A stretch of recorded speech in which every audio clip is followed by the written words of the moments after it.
My name is Camille Seaman. I am of the Shinnecock Montaukett people, which is small fishing tribes that are located on the southeastern tip of Long Island in New York. And currently I am a professional photographer. I'm more on the documentary side, which is sort of longer term journalistic projects. So, for example, I spent over 10 years photographing in the Arctic and Antarctic, and then I spent 8 years chasing storms here in the U.S.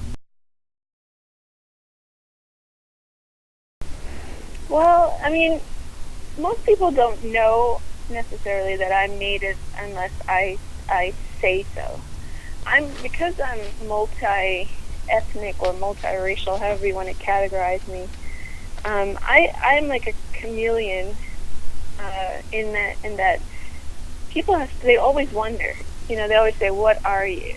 Growing up, people thought I was Latina or Puerto Rican because I was in New York, and I always had to say no. This is what I am. So, the issues that I've had, I can't say are against me as a Native person, but I would say they're definitely more, I feel it more as a woman, and that's another issue. I'm probably the only woman of color that I know of that has made such an extensive record of the polar regions photographically. When I see panels talking about climate change and showing photos, it's almost always men, all men. So it gets very frustrating that they don't include women more. The thing is, especially what I'm learning in photojournalism as I get older, is part of the reason it's a white man's game is because you have to, on some level, have some sort of inheritance or financial freedom to do this, because it does not pay well.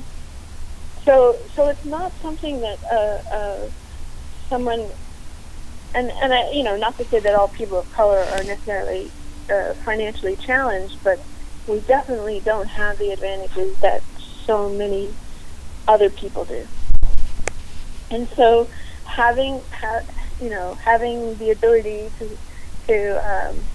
or the stability, I should say, especially when you're starting out, of having parents who, you can stash your stuff at, and then you go off to India or Nepal or wherever it is you want to go, or Africa, is not something that a lot of people of color necessarily can afford.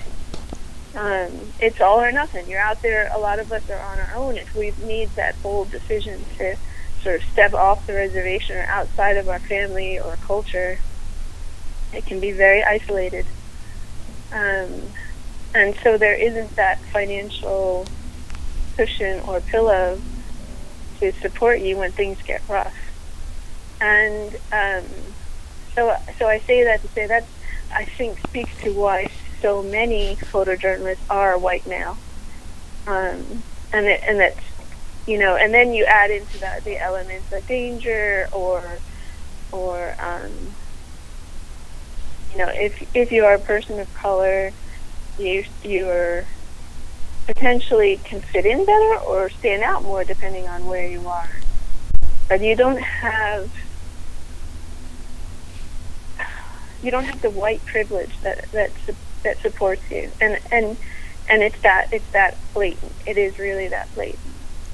I think it's really important to go into this with your eyes open, especially if you're considering conflict or areas that are more challenging security-wise.